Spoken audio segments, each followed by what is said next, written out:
Welcome, everybody, to Stay to the Credits podcast. Tonight, we have an awesome ass episode with a really big star here with us. How about you introduce yourself? Hi everyone, I'm Nikhil. I make silly skits on TikTok about comic book characters and sometimes taxes. And yeah, Yeah, Nikhil here is an awesome creator. We've been following him for a while. I commented on one of his videos a couple of weeks ago, and I was like, "Oh, you should really come on our podcast." And I honestly did not expect him to respond. If I'm being honest, I mean, if we go to his page here, Nikhil Clayton. That's how you follow him. I'll spell it out for anyone that wants to go follow him. It's NikhilClayton.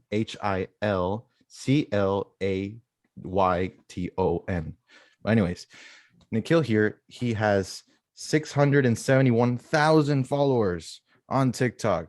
This man has put in the work, the hours, the drive. He has 36.1 million likes on TikTok. Nikhil, you've done an amazing job here. thank you very much. You're welcome. And now I want to say, obviously, like I said, we've been following you for a while. You do really great stuff. One of my favorite series that you do is the What the Fuck comics. Yeah. And also the other one is like when characters visit different versions the of multiverse. Themselves. Yeah. Like those two are like some of my favorite things that you've done. I really like the Tom Holland, and then like all the other characters. I really like the Ned Leeds one. I think that one. Yeah. Yeah. You do some great stuff. I don't know how you come up with it. You're so creative, man. Thank you very much. But anyway, guys, today we have a really big episode, and that's why we brought in a big star like Nikhil Clayton. And so today we're going to talk about one of my favorite movies of all time, and I think Sebastian's also maybe. Yeah, maybe. Yeah, for sure. My favorite, I think, Star Wars movie. Yes. Today we're talking about The Empire Strikes Back, one of the biggest movies of all time, not just because it's so good, but it's so culturally impactful, this movie. Now, let's start off by saying that this movie is at a 94% on Rotten Tomatoes. This movie, like I said, culturally impactful. It's always been something that people reference. We talked about it in the last episode for A New Hope. This movie will always be remembered for probably one of the best, or maybe the best sequel of all time.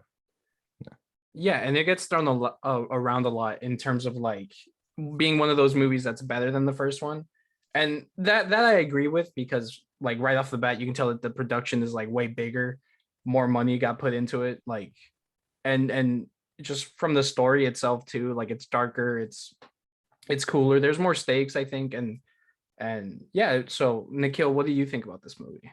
I love Empire. I think it's fantastic. And you all are right. It definitely is one of the films everyone always holds as being like the best of a sequel and better than the original. It's like this, Godfather 2 and Terminator 2 are like the ones everyone points to. Yeah, for sure. It's always mentioned. And in recent times, I remember, in these past couple weeks, I've actually been watching Scream for the first time, the Scream franchise. And last night we saw Scream 4, me and my girlfriend.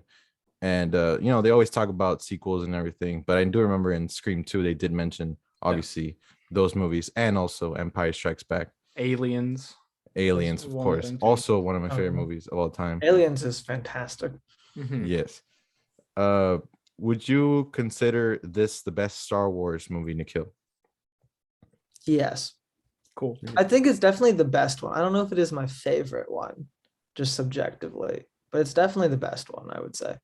Yeah, of course. Sometimes our favorites can be different, like from the best in quality. Yeah. Do you have like a top 3 of Star Wars movies? Going off of just like what I enjoy, I would say Return of the Jedi holds a very special place in my heart. I put that at number 1, and then Empire, and then perhaps most controversially, The Last Jedi in the 3rd spot. We have a man of culture. That's a solid list right there. Yeah, personally, I really think that Return of the Jedi is really underrated. I know Sebastian does not share the same feeling. I really like the beginning and the end of the movie, and not so much the middle part. I just really when I think of that movie, I remember mostly the beginning. Yeah. You know, Jabba the Hutt's palace, and then the ending with Vader and the Emperor. You Mhm. know, that's Yeah. just my personal opinion. I haven't rewatched it in a while though. So Yeah. Well, we're gonna rewatch it soon because we're gonna do an Yeah. episode on it. But yeah, I think Return of the Jedi is definitely one of the most underrated under movies. For me at least. I really like the whole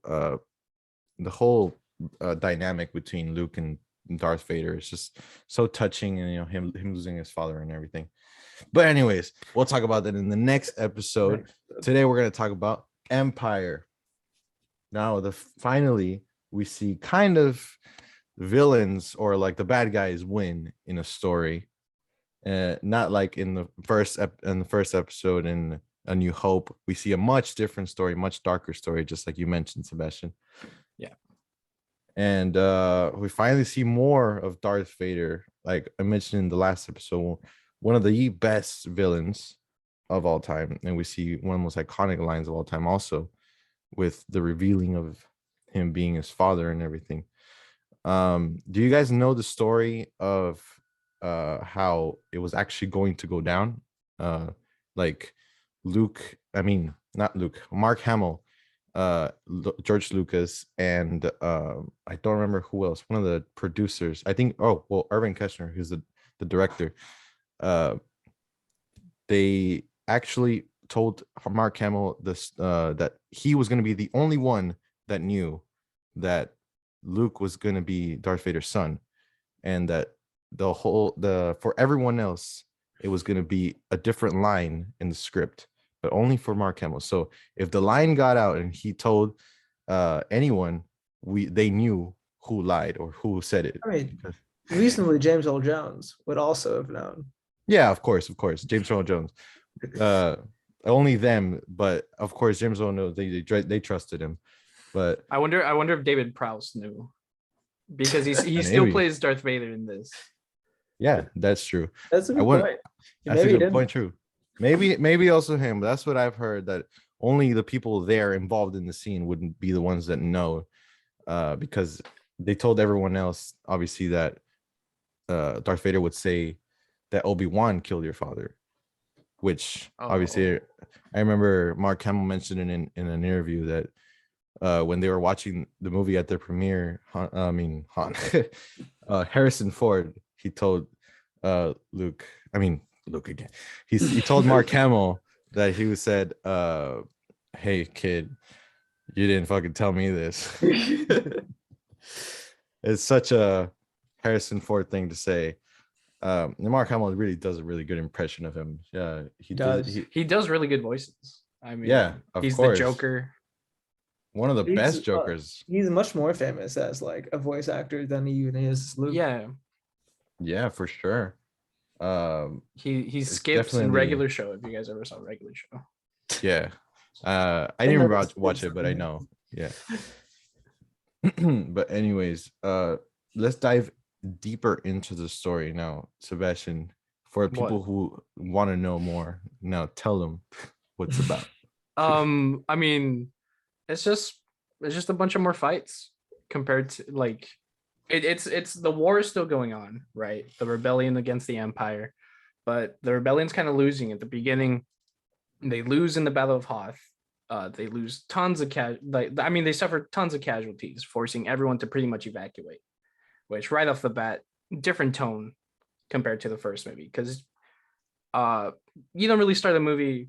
I guess you can, right? You start a movie with a bunch of people losing, but it's just interesting to see in terms of like the time period. This movie came out in 1980s. Everyone's used to like good versus evil stories, heroes always winning, but in this one it starts out pretty rough. Mark Hamill's in a cave, all frozen, getting slashed on by a Yeti, stuff like that. Everybody else is pretty much dying. It's cold. It right off the bat, it's a pretty uninviting environment to be in, and the dogfights at the beginning are really cool. I just want to say the special effects. They're campy now for sure, but they still look pretty good. They still hold up. They still They get the hold job up. done. compared to what we have now, of course, it's a lot Yeah, for different. sure. But like seeing the I forget what they're called. Are they A-wings? The A-wings, or I know think that I they know are there's the like a A-wings. leather also, but seeing them rope the AT-ATs or AT-ATs, whatever, and then seeing them fall like all slow and stop motion, like it just has a really special place in my heart. Of course. I mean, I don't know if you guys ever seen behind the scenes pictures for like Empire or pretty much all the trilogy, that they do a lot of like miniatures Yeah. for the sets. And I find that really cool. I really would want to have one of those like AT-ATs. And I don't know how you guys pronounce it, ads or whatever. I like But- saying I like saying AT-ATs because I think it just sounds funnier for me to say. Yeah, no, it's a really cool idea. I really would want to see how it acts out, obviously, because it's kind of like they're playing with toys. Yeah, And it's kind of stop motion. Absolutely. Yeah. Yeah, I think for sure it's stop motion. I Yeah, don't yeah. think I don't think they had any other computerized special effects. Well, for some things, but yeah, especially for those sets. I It's would, so I mean, it's- it's hard to tell with this movie too, because I think maybe it suffers from some of the special edition special effects too. But Yeah. it's harder to tell in Empire than it is in A New Hope. Nikhil, what are your opinions on all the special editions that they've done for the trilogies? The special editions are a bit rough. I think it's the ones that were called special editions is the one where he was like, I have CGI now. I can go Mhm. back and add all these random creatures and shit that I wanted. And it's all pretty bad. Yeah, They're all it's like they're very two-dimensional unnecessary. looking now, and like they get in the way of the actual movie. And it's not this one, it's New Hope that has the terrible scene where he like walks on Jabba's tail. Yeah. And Yeah. that's just ridiculous. Yeah, it's a weird audition. I don't know why they George Lucas. We talked about it in the last episode. But I mean, yeah. I feel like they'd make so much money if they released like a D special edition Blu-ray Yeah, set. absolutely. It's like the new Coke strategy. Now they release Star Wars original, and then everyone will all go buy it. Yeah. For sure. I I mean, my DVDs of them were the special editions because it's all I could find.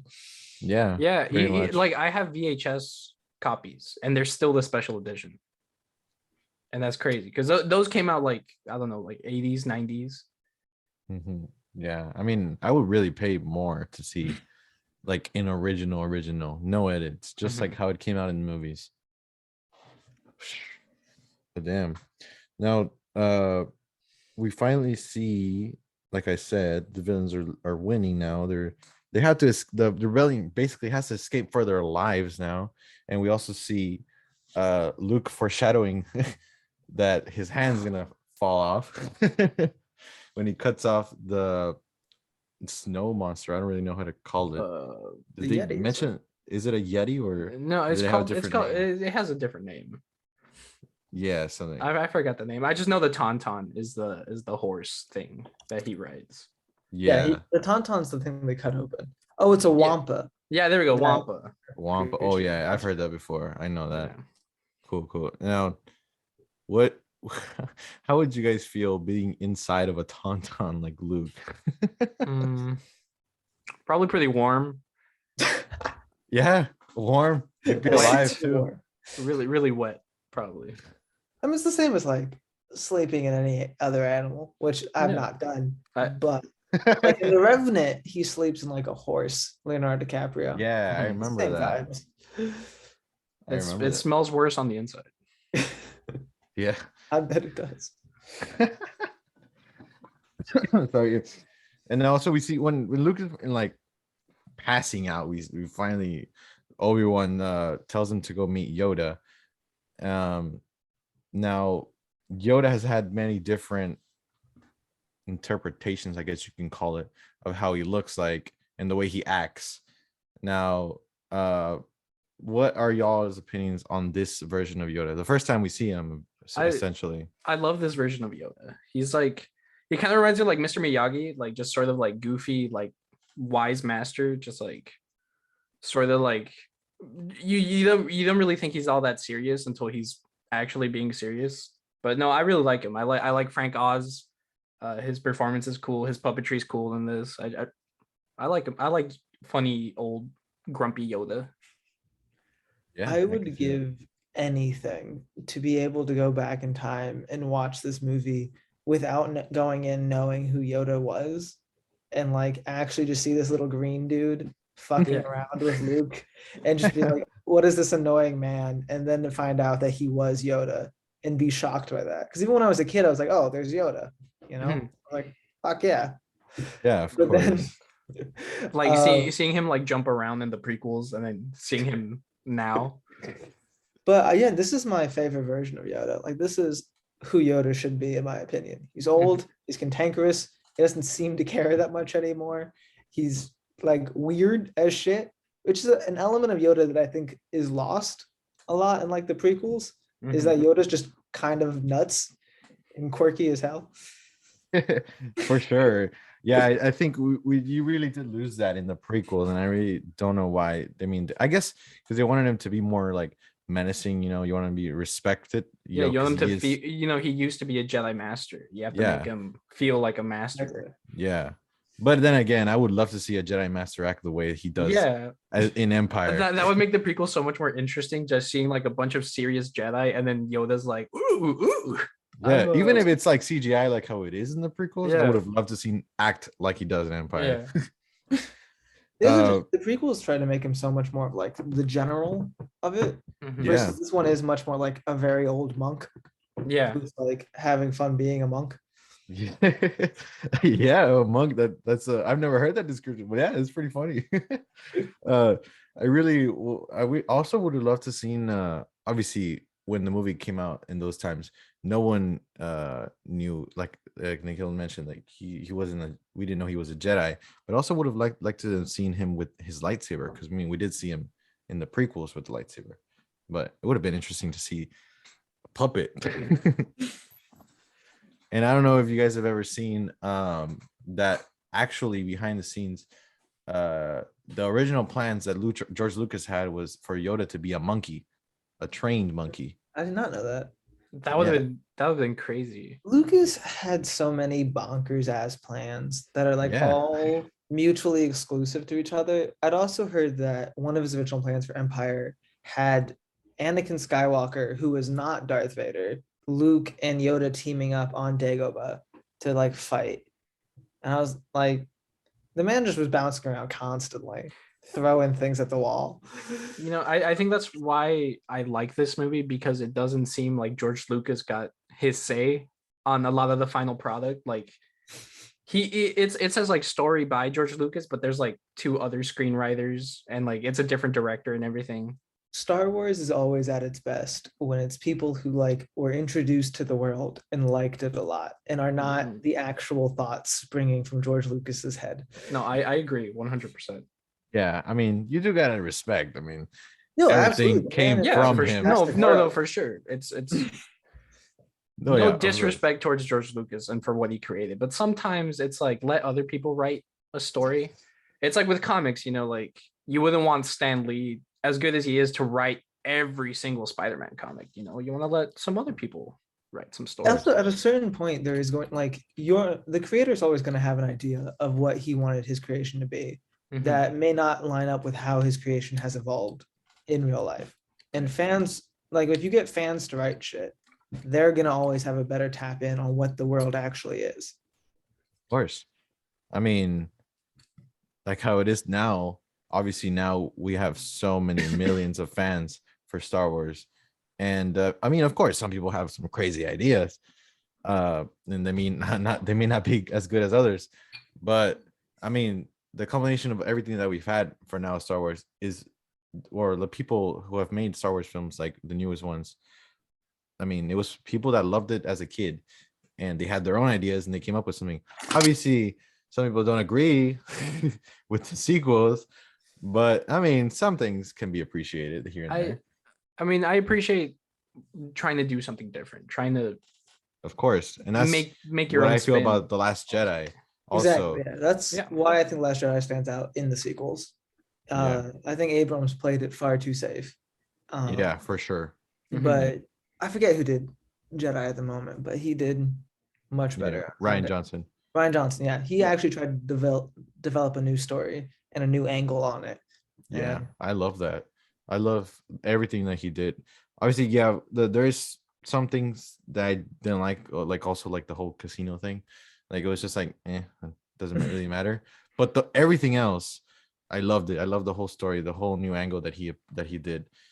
And like I said, I mean, he did mention that he loves Star Wars, and that's why he wanted to join the world.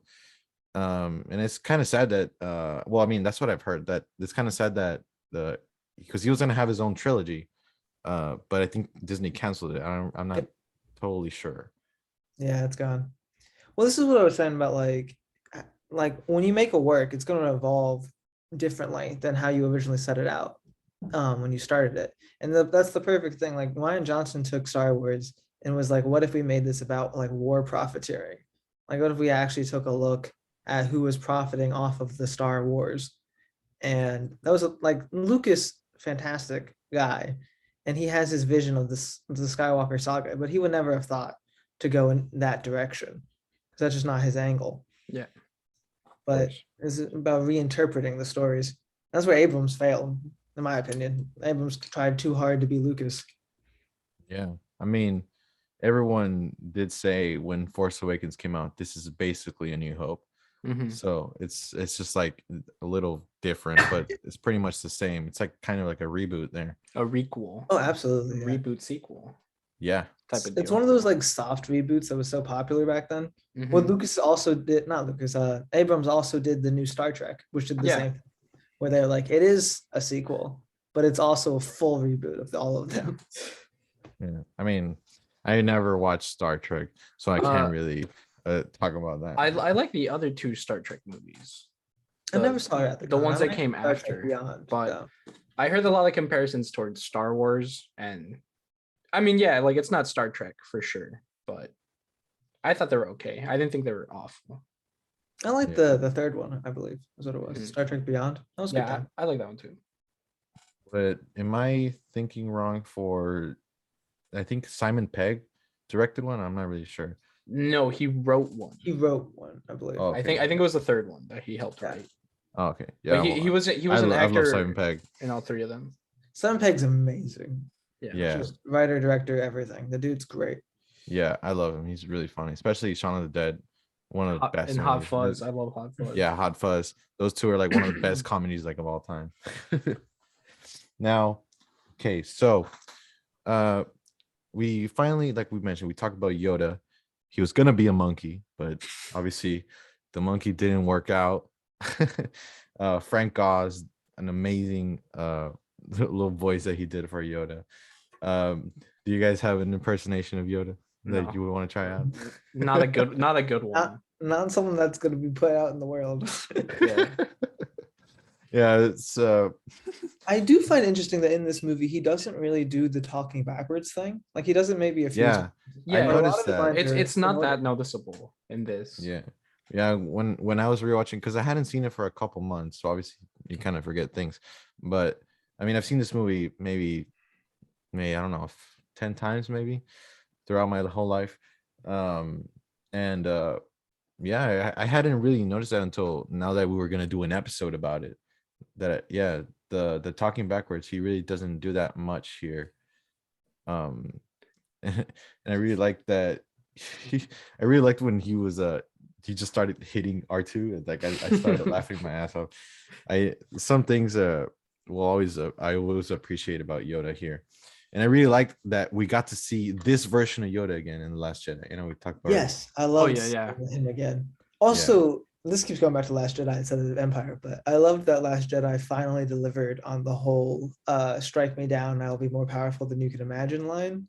Oh, yeah, for sure. Yeah. Obi-Wan as a ghost, ridiculously underpowered. Man does nothing. He just shows up. Yoda as a ghost summons lightning. That's cool. Yeah. Yoda will always be and I think powerful like that. And I think in return, I mean, Last Jedi, he's still a puppet. Yoda's a puppet for some scenes. I do think he's a puppet, because he's also just always on that like little log thing. Yeah. Like he's not jumping around or anything. No, he's yeah, not I he's not doing remember. anything crazy. I remember seeing the behind the scenes for the Last Jedi, and I remember that there was a scene like when they were first like putting him on, uh, it's like an elevated structure so that Frank Oz could be like under it, and he would just like puppeteer Yoda, and when he said young Skywalker for the first time in 40 years to Mark Hamill. I remember Mark Hamill was like so emotional, and I was like so sweet. Uh, Um, I just I wish I was there to see that. I definitely think Last Jedi is so much more a spiritual, at least, sequel of Empire than it is any other Star Wars film. Like you could really watch Empire and then watch Last Jedi, and it would pretty much hold up.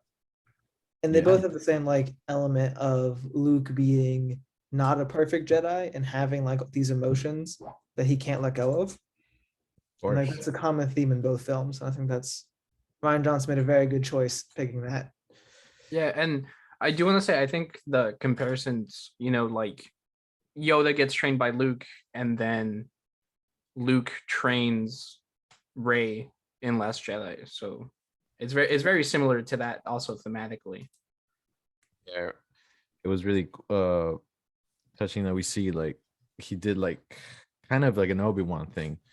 And I did mention in the last episode that Obi-Wan is probably my favorite Jedi of all time. Not my favorite character, but he definitely is my favorite Jedi. Mhm. And I really liked how they approached that way for Luke. And it was awesome to see him again, also as a ghost in this one. I would have loved to see him more as a ghost in The Last Jedi or any of the other sequels with as Ewan McGregor. But I was just saying, yeah, Alec Guinness is gone. yeah, I think he passed away 2000. I'm not really sure. I'm not sure on that. Yeah, I but do know. I believe the reason Alec Guinness is so underfeatured in the actual like in Empire and in Return of the Jedi is just because he disliked being Obi-Wan. I don't know that for a fact. I know he definitely hated being Obi-Wan. I'm Yeah, pretty no, sure. I think there was something about him not liking the role that much. Just because he's not into like that sort of like sci-fi fantasy type deal. He did go on record saying something like that the script was the worst thing he'd ever read or something like that, but he still did it. Which I is so guess sad because I he's a mean, fantastic Obi-Wan. He's such a great character. yeah, he's probably like a lot of people's like favorite thing about the originals, and it just kind of sucks that you're like, I'd like you don't really care about.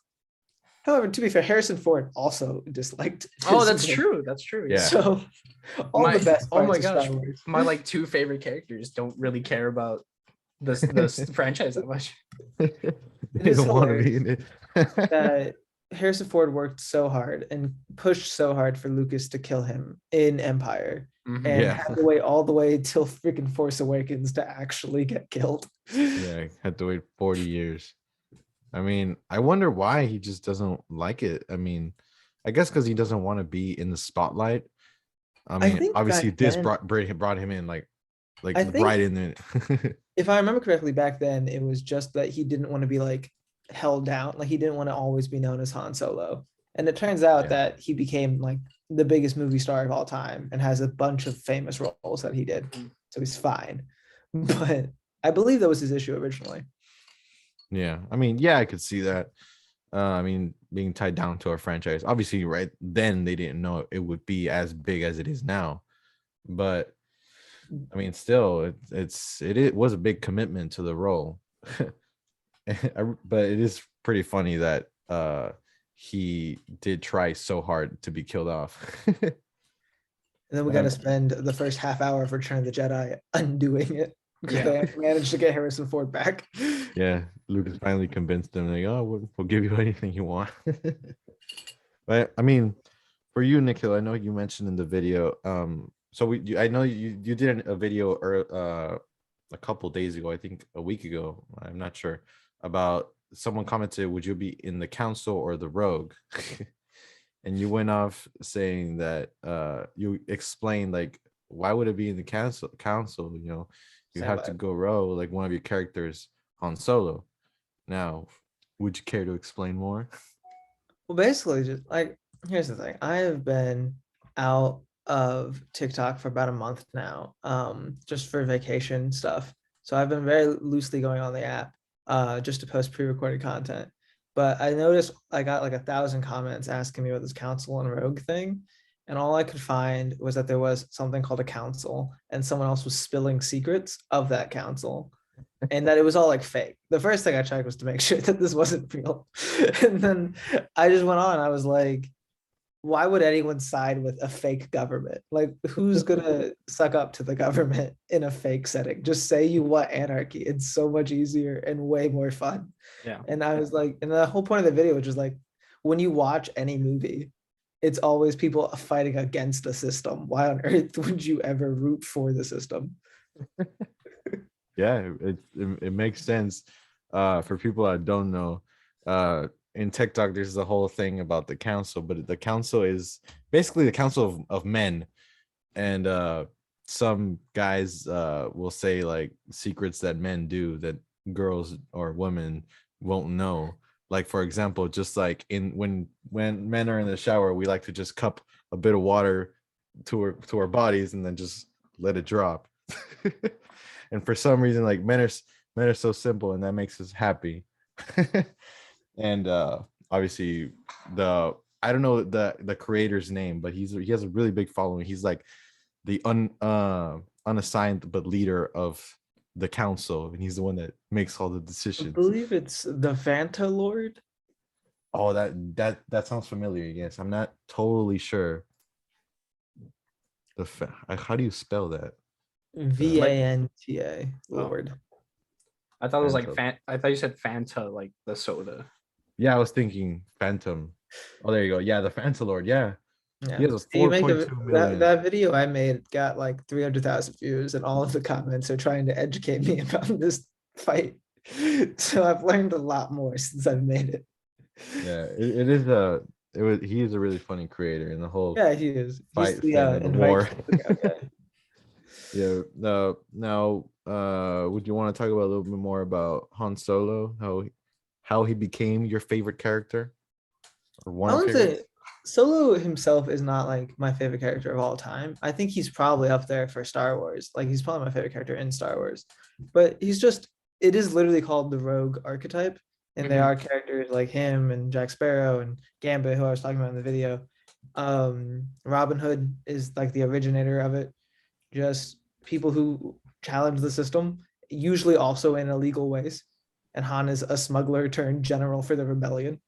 He's cool, he's sarcastic, and he doesn't really want to be there, but he's held there by like some weird moral obligation. And that's great.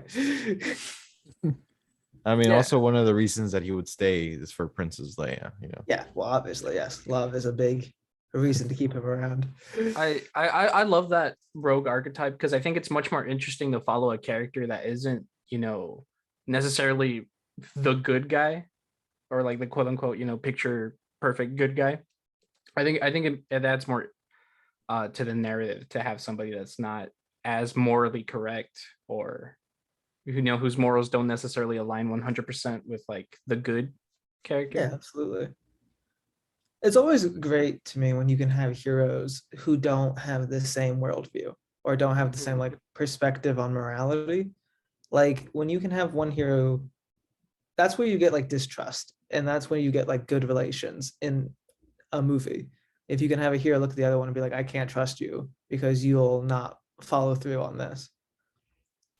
Right. And that reminds me, in this movie we have Lando, who also is very similar to Han Solo, except now Han Solo has somebody else who he can't trust. So it's kind of flipped on Han Solo. Han Solo's now more so the hero, and Lando is more so the rogue in this movie. Well, Lando's the sellout.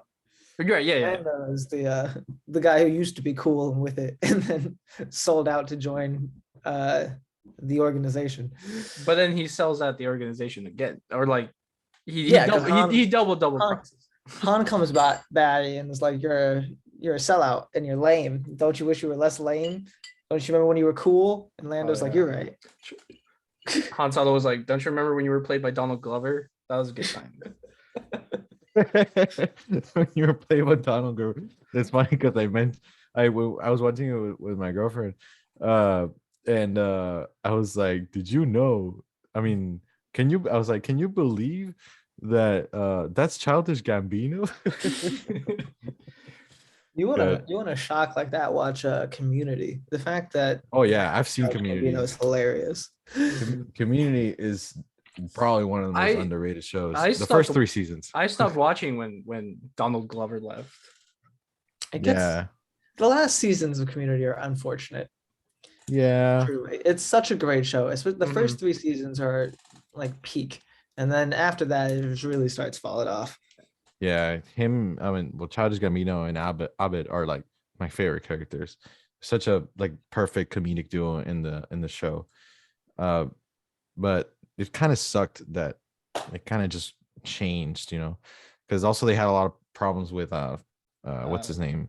Chevy Chase. Chevy Chase, yeah. Yeah, Chevy Chase. Well, because Chevy Chase wasn't acting. Yeah. Yeah. He just is that bad of a person. I remember when I told my girlfriend, because I was like, why did they kill off Chevy Chase? And then I looked into it and I was like, oh, he wasn't acting, he was playing himself. And He's I just told, that terrible. and I told her that I was like, Pierce, who the character you hate the most. Turns out he wasn't acting; he was just being himself.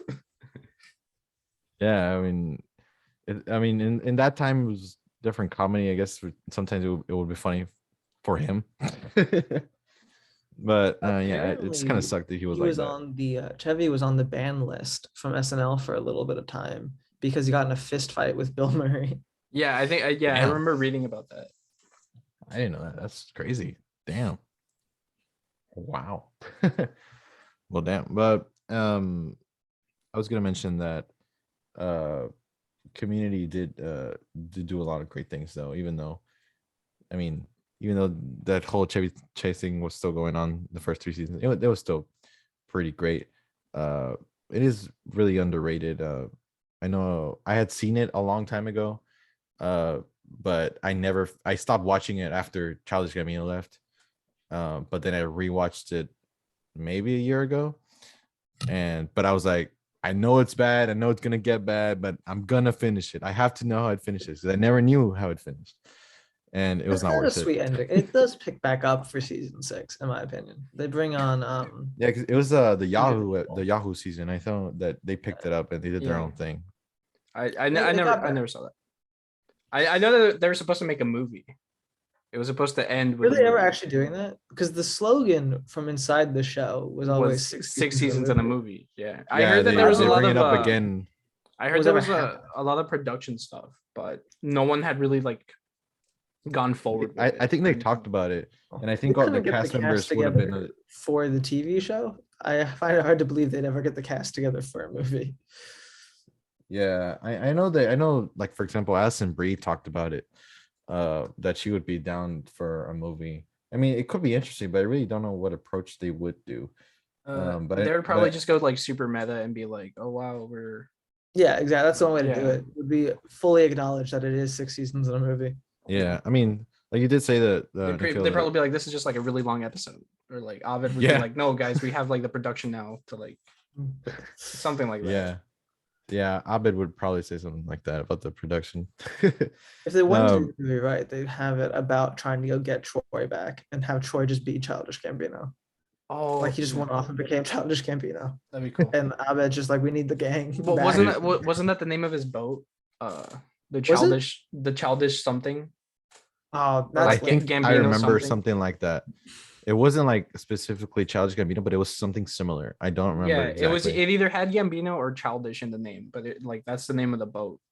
Yeah, something like that's that. amazing. I know you did mention, Nikhil, about how it picked up a little bit in season 6. I think it's kind of due to, I mean, I thought it also Keith David because he joined the cast. Yes, Keith Oh, David's Keith fantastic. David's in it. Yeah, and In he's in the season last 6. season. They get That's 2 new awesome. people. It's him and then the woman who plays Frankie. Yeah, her name is Paget And then Brewster. the woodshop guy too from Breaking Bad. Oh yeah. So they have Yeah, 3 Oh new yeah, guys. yeah.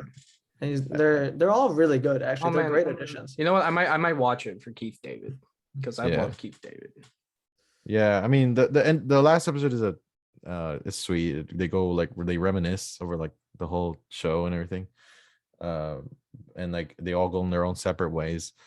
But yeah, I mean, and in general, it's a great show. I really recommend it for everyone to watch it. I mean, after season 3, just know like the quality lowers a little bit, but it gets better a little bit.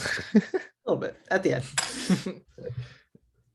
And season 4 is like, it's bad. Like, don't get me wrong, but it's at least bonkers. Like, it's fun to watch just for the chaos of it. It's Yeah. just like, what's his face? Chang is like a general now and tries to burn down the school and shit. Like it's wild. Yeah. It's kind of weird though, because like Childish Gambino doesn't leave till like the 5th episode. So he's like there just hanging on, like, oh, let's just finish this. Yeah, well, I'm pretty sure they just had the right like a reason why he had to leave. I will say, in Donald Glover's like defense, Troy was written down after season 1 to stop being like his own character and just solidly became Abed's sidekick. And like, it's great. It's a wonderful dynamic, but I understand Glover being like, there's nothing really for me to do here. Yeah. Which I believe is actually the plot of an episode, that Troy is upset that he's just his sidekick. Yeah. Yeah, it makes sense. I mean, he did go on to become such a talented person. I mean, Oh yeah. actor, music Musician. artist, Comedian. comedian. He can do pretty much anything. Really Childish can. Gambino. And he does them so hilariously because so much of them are just like one-offs. Like he came and they did like I think 1 or 2 specials, and they got like comedy specials, and they blew up, and they got so many like critical acclaim, and then he just stopped. And then he I'm went gonna on to make a TV show now. Yeah. He was like, I'm gonna make Yeah. music, I'm gonna drop a few bangers. And then he got some Grammys, and then he was like, okay, that's cool. He's like, He's just doing whatever. it for shits and giggles. I mean, that's Pretty so cool, much. though. Like just being creative and like being able to do like whatever you want to do and being successful at it. Like that's awesome. Yeah, I don't think there's anything that he's been that's not been successful. I mean, he went in to do a lot of things. I mean, he, like you said about the one-offs, he joined Star Wars, the world of Star Wars. Now he went on to become Lando, which I mean, the Solo movie was like all right. It did get a lot I of never hate, even but bothered to watch it. I'll be fully honest. The Rise of Skywalker murdered all of my interest in mainline Star Wars films. No, I agree 100% with you. After Rise said the same thing. Rise of Skywalker, I was like, I'm done with Star Wars. And then I saw The Mandalorian, I was like, okay, Star Wars. I like it when you do, you do something different, not the Skywalker saga. But then season 2 of Mandalorian, it's like, yeah, let's introduce Ahsoka, let's have Luke come back, let's do all this bullshit. I mean, I'm not into. Ahsoka was badass. I really liked. Yeah, whatever, but like tell your own story. Don't have like spin-offs. Rosario Dawson is like in so many things. She's that in are, like, so yeah. nerdy. Yeah. Like she's just in every franchise. She's in Star Trek, in Star Wars. She's in Marvel. Marvel. Coming back to Marvel possibly now. Hopefully. Yeah. Oh I yeah. mean, she could, yeah, for sure. I forgot the name of her character, but I know she's a nurse in the Netflix series. The night nurse. The night nurse. Claire? Yeah. That was her name? Claire. Yeah, I think that's I'm her- watching Claire. all of them right now, so I'm fully aware. Awesome. Are you watching Daredevil or what are you watching? I'm going through them all. So I've watched the first 2 seasons of Daredevil, Jessica Jones, and Luke Cage, and now I'm watching trying to get through Iron Fist. Yeah. So I can watch the Defenders. I never saw the never second season. saw Iron Fist. I only saw like 1 episode and I was like, I was. It's so bad. It's like watching like Power Rangers. Like none of them can act. Power Mhm. Rangers. It's absolutely terrible. The story Yeah. is boring as hell. It's about like Mhm. a corporate takeover, and it's like Yeah, I remember I only saw it once and I was like, yeah, no, this is not good. I never saw the second season, but apparently it got better. There was But a I'm not second gonna season. I'm not gonna I'm not I'm gonna thinking bother. I'm gonna skip. I'm only watching this so I can watch the Defenders. The 'cause I really Defenders, want to yeah. watch the Defenders. I I never think I'm I gonna never skip the finished the second Defenders season. because I never saw Iron Fist. So I was like, shit. I don't think you need to watch Iron Fist to watch the Defenders, honestly. Not that important. I mean, he meets with Luke Cage, so like that's how it starts off, and then like they meet up with the rest. But yeah, he starts off with Luke Cage, which Luke Cage is But- underrated, I think. Luke Cage was phenomenal. That was an Mhm. amazing show. Yeah, I really liked the Did- first season. I also did- never saw the second season. I was about to ask, did it get a second season? Yeah. Oh, okay. They all have 2 seasons, and Jessica Jones and Daredevil have 3. And they were all intended to have more, but they got canceled randomly. So I didn't know Jessica Jones had 3 seasons. I don't think I saw the third one. Man, I'm kind of out of the loop when it comes to those shows. Yeah. I guess I was really into first season of Daredevil, first season of Jessica Jones, and then I kind of stopped. I was really impressed with Jessica Jones. I also really liked that one. The first season, of all of for them sure. was The first season was awesome. The second not so much, but it was still good. Yeah, I wouldn't be I haven't against gotten like to- I wouldn't only be against second any of season them I've coming watched back. Daredevil. For Yeah, sure. no, I'd love to. Well, I don't know. Maybe if not. this Maybe guy not is Iron Iron Fist. Yeah. He's Yeah. pretty trash. Apologies to Finn Jones. I know there's gonna be like I know there's a new Iron Fist in the comics. I know Danny Rand is an Iron Fist. That's exactly what I think they're gonna do. They're gonna bring in the actually Asian Iron Fist that they have now instead, which is would be an better. infinitely better idea. I know that for the second season of Iron Fist, I don't know the girl character, the woman. I know she also becomes an Iron Fist, but I don't know. Like, I don't even know her name, so I can't tell. But like I said, I'm not gonna bother watching this. I have no idea. Yeah, it's one of his friends. I don't know. But I mean, The guy who I really hope comes back, even like more than Daredevil now, is like the guy who plays Luke Cage. I cannot imagine someone for playing sure. Luke Cage better than that. I was he trying did to a think. I was fantastic trying to job. think of like other actors, and I couldn't the other day. Like he's really good. Like look wise, like performance wise, I think he. Yeah, he looks like dead on. He nails it. Yeah, for sure. There's the one scene in like Jessica Jones where he's actually like just wearing the yellow shirt and everything, and it's fantastic. And then in Luke Cage, he wears the original getup, the tiara. Yeah. And he even looks good in that. The man's great. Yeah. It's kind of weird though, because Marshall Ali, obviously he was the villain, but now he's back as Blade. You know he's Blade. Oh yeah. I think they're just not gonna mention that. It'd be even weird if people are right and they're bringing in the old X-Men cast. Then Oscar Isaac was Apocalypse, and now that's true. Light. Yeah, they're just gonna be like, which they are both Egyptian. They could very much be like, yeah, you know what? Sure, they're variants of each other. A descendant, maybe. that'd be kind of cool. Maybe. Maybe it could be like one of Mark Spector's like identity things. Like in another thing, he just remembers that he's like Apocalypse, and he's like, yeah. One episode, he remembers that he's actually an ancient god. He's like, I almost killed the X-Men, dude. Oh, the trailer though, like he's beating up a werewolf and shit. Like, yeah, no, but I was gonna mention in the trailer, you can't really see it for sure. But in like the part where he's like in a van, a bus, whatever. Victor Von Doom. Yeah, he drops the gun. And you see in the back, it says Von Doom. Well, it says Von D.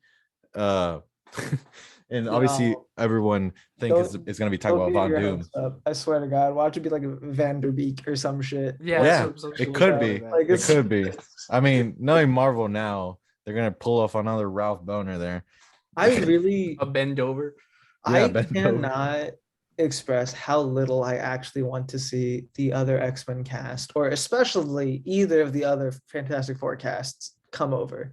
I want all new people. I want all new people too. All new people, all new stories. I don't want to. The one thing I do want to see is like I'm down to see like a Secret Wars type big multiversal event type thing, and then that's it. Like just little references or like little cameos. I don't want like full on story. I feel like we got No Way Home. I don't want this, like everyone's like, oh, Doctor Strange is gonna have more cameos than Endgame. It's like, don't.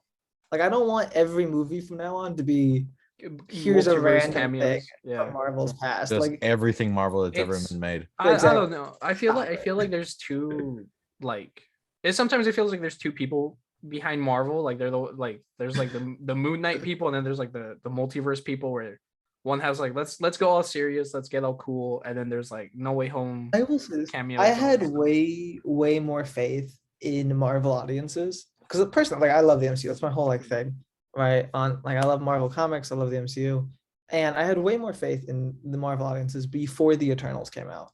But seeing as everyone's biggest critique of the Eternals was always that like it didn't feel connected to the MCU and that it didn't like tease anything or involve other characters, and I was like, that's ridiculous. Like at a certain point, they can tell new stories. I don't understand. I mean, it's their own, it's their own thing. They're not supposed to be like that. I thought Eternals, like, I mean, it sets up what's his name, the Black Knight. I feel like that's good enough for like a story on its own. Yeah, I think so. I liked that it felt like it was its own little thing. Yeah, no, Also, I like think that it was Eleven getting introducing back like to Black the Knight. cosmic stuff, but I feel like now after No Way Home, it's like, oh no, we can't do cosmic stuff anymore. We have to do multiverse stuff. And Yeah. I mean, they could do both. I mean, no, I- yeah, for sure. But I feel like Hopefully, the return of Guardians gets us back and doing cosmic level things, because Yeah. Guardians has always been their space story. mhm. Yeah, but talking about the Eternals, since you mentioned, I just remembered that I saw a video yesterday, talking about how that Arsham picked up Cersei, and I don't know, I forgot who else he picked up to return, and then he's gonna return for Household. Judgment. Yeah, that he's gonna return for Judgment, and there's something I think Straw Hat Goofy. He was the one talking about it. That he said that it would be cool if they like reworked the story a little bit, and like when he returns for punishment, Galactus comes back and he's one of the Celestials, and he's the one, or he could be known as the Punisher, not the Punisher, like Daredevil villain. Imagine But, like, imagine That's- Galactus with the That's a skull. pretty intense rebrand. Yeah. Galactus What if Punisher. Galactus became the Punisher? Yeah, because there's the Judge, the Measure, the I don't know the names. They all have like different jobs, the Celestials, and that's when they said that maybe Galactus could be one of them. I would like that personally. Galactus and the Celestials have like a really sort of antagonistic relationship, Yeah, and like Galactus is his own thing. Yeah. yeah. I mean, he's no more for I- like as a Fantastic Four villain. Yeah. I'd rather see him in the Fantastic Four movie than like Eternals 2. I don't For mind sure. where we see him, to be fully honest. I just want him. I mean, he is First such of a all, I don't big want villain. him to be so- the bad guy ever. Like I want him to be like he exists at max.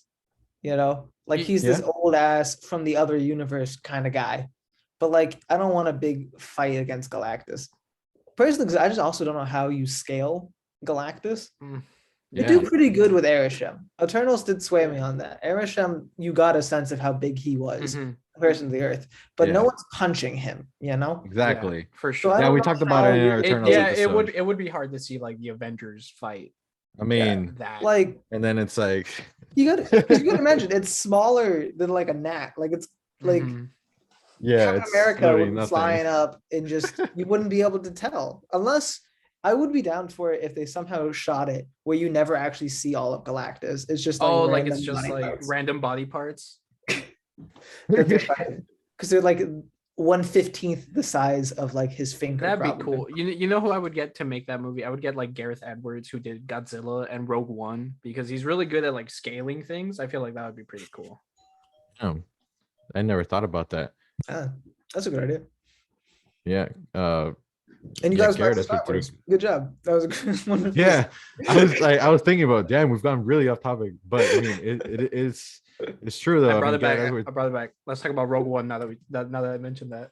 Rogue One is a really good movie. Did you see to be Rogue fair. One's fantastic.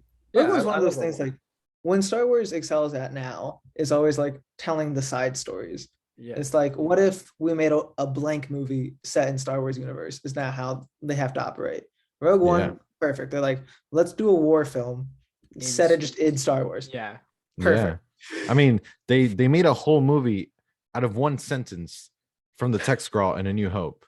The Right. rebellion Well- get the plans for the Death Star. Let's be fully fair. They made a whole movie to address the biggest plot hole in the New Hope. Yeah, that's true. It's also true. Mhm. They wanted to get rid of everyone's complaint about A New Hope. Yeah, it is true. I mean, Also, they made it make back sense. to Empire, shout out for being like one of the, I think now only a half of Star Wars films that don't have a Death Star. Yeah.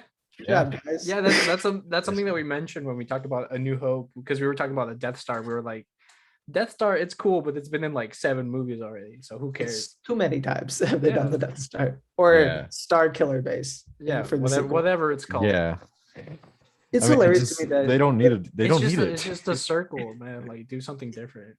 in Rise of Skywalker, they even do the same thing they do in Return of the Jedi, where it's literally just supposed to be Star Killer Base, but bigger.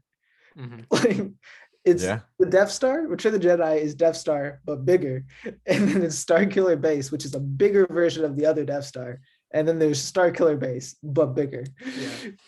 It's just insane. Yeah, they really couldn't come up with anything. Right, Rise of Skywalker, and we did talk about it in the last episode. They Rise of should have Skywalker had just like two Star Killer bases like this, right? And then like another one coming out like that. That would have been menacing. That's how you know. Oh, okay, these guys mean business right there. Now, obviously, that's a dick joke, but it would be hilarious if instead of just getting bigger, they just kept adding them. Like they Oh were yeah, stacking like Death just like a Stars. bunch of like tennis balls, like Yeah, exactly. It's just like we have 5 Death Stars in a row now. That's the threat. they just make like just they should put like make a they should stick make on him. no, they should make like a circle out of all the circles, like a sphere out of the smaller spheres. Yeah, they put them all together like a shish kebab, dude. I just feel like the Death Star is like lost power. Like in New Hope, one shot blows up a planet. Mhm. That's Yeah, cool. I feel like it's never done that level of damage again. That's not. I feel like in Force in Rise of Awakens. Skywalker, in Force Awakens, one of them it kills like a whole solar system. yeah, the Yeah. first one, yeah, Force Awakens. Okay, so there they did that. But in that one, it's because it's kind of like slower. Yeah, they watch it. Yeah, Which is weird. you get like They're the feeling literally that everyone's looking like, at it holy coming shit, in. yeah. Yeah, they just it went bigger and bigger, but bigger is not always better. At the end of the day, you're blowing up a planet. Like it's the same thing. Yeah. Having a bigger station to do it in is not like it's already cool. You're Yeah, fine. unless you can blow up like multiple planets at the same time or like anything else. Like It's Yeah. just it's like kind of like the Galactus. Might as well just blow up the sun by now. Like Galactus eats a planet. Mhm. You plateau at power there. There's only that level of threat. You don't get worse than Galactus eating your planet. It's the same thing. The Death Star can destroy a planet. There's no level for growth. You did it. That's it. That's how high you can go. God no, Jesus. Oh my God. But we have to go back to Empire before we go, because, anyways, how do we bring it back to Empire? I like the part where the Wampa claws Luke's face because Oh, that's something we didn't talk about. Luke's face. it ties into Mark Hamill being in a car crash. Yeah. I don't know. Does it tie in? Or is it Well, just I mean, they did it for that. Yeah. Yeah. But I think it's a cool like storytelling kind of. Yeah, I thing. agree. It's also just it does add to the idea of like Luke is losing all the time in this movie. Yeah. Like Luke is not having a good time in Empire. He gets clawed at the beginning. He loses His the hand. Battle of Hoth. He sucks in his training for the most Yeah, part. he's terrible at his training. He Yeah. gets one victory in the swamp, and it's like against himself apparently. Yeah. And then This he man can't raises even. the He ship. never. That's cool. He can't even And pick then up his ship. Yoda's literally like, if you leave, you will never be a Jedi Master, and you will fail. And Luke's like, I'm leaving. Sorry. Leaves, fails, Fails. loses his arm, is about to die, like holding on by his legs or whatever on the Mhm. bottom of the fucking thing. And like, yeah, that's what you all were saying earlier too. But it's just like the balls to end this movie on a down note, especially with it like being this pulp inspired, like classical, Western sci-fi thing. And they were like, no, the middle one, the bad guys are gonna win. Yeah. And make you want to come back and see it's not just the adventures of Luke Skywalker as he's beating bitches up in space. It is now an actual saga of he's doing this, now he's lost. You have to come back to find out if he's going to win. It's in question now. Yeah, it's a really interesting approach that they made. The whole thing about, the bad guys pretty much they won this battle, but they didn't They win the definitely war. won. Yeah. Yeah, and I I mean- a full win. Yeah. I mean, I think it's cool because it's like, wars in space, obviously. The first one, they win a big battle. But in this one, they lose like really big battles. They lose Yeah. at the beginning, they lose at the end. They lost so many people. I think it's really cool. I think that's why I like this one and I like Infinity War, because just the heroes, like seeing the heroes get their asses kicked after being like, Well, there's this unkillable thing in your basically. brain there's a thing in your brain where like you watch a movie, you accept that the hero is gonna win. Mhm. You like you watch a movie more to find out how the hero is gonna win, than to find out if they're gonna win. So like as you're watching something like Empire, you're thinking to yourself, Luke's gonna beat Vader, and when it becomes very clear that Luke's not gonna beat Vader, that's like Yeah. shocking and like brings you into the story more. Mhm. And it's the same kind of thing in Infinity War. Infinity War gets a little busted because like when I watched it, I was like, holy shit, this is like crazy that people are dying. But then when you watch the people who did die, it's like, Black Yeah. Panther he's coming back. I think I understand why they did it this way for Infinity War, because they wanted to give the original 6 their like whole story thing. Mhm. But if they had ended Infinity War dusting the original 6, who all had their contracts up and everyone knew had their contracts up, and left the remainder, like the new people, I think there would have been a lot different reception to the film and a lot more people being like, what if they're just dead? Like, what if they're gone? You know, that would have been way more interesting, I think, to see as well. Not having the original 6 come back. Because Well, Marvel- I think it would have been a totally different story. Because I mean, for sure, they Endgame, lost their Endgame would have been leaders. way different. Yeah, I mean, because the original 6 are basically the leaders of the Avengers, so they lost their leaders. They don't have any guidance. So yeah, that would have been totally different. I wonder if Marvel like really wanted to do something crazy. What they should have done is released Infinity War and then not actually released anything until next year, until 2023. And then released Endgame and then like, here's the 5-year jump. damn, You make imagine them how make them crazy- wait that long. Can you imagine how fucking like if they were just like, that's it. That's the Infinity Saga, bitches. We're done. Oh man, that would have been so crazy. That's the MCU. And then 5 years later, you get that trailer with Iron Man like sitting in the ship. And it's like, it's been 5 years. The heroes are gonna try and get everyone back. Everyone would have lost their shit. We would Yeah. like they would have gotten Oscars. Like people would have been Yeah. freaking crazy about it. But it came out a year later. So Yeah, And now And we don't know then when in anything between that, we happens. got Captain Marvel and yeah. I don't know. Did anything else come out in between that time? Captain Marvel and Ant-Man and the Wasp came out in between. yeah. Mm. I'm in the Wasp.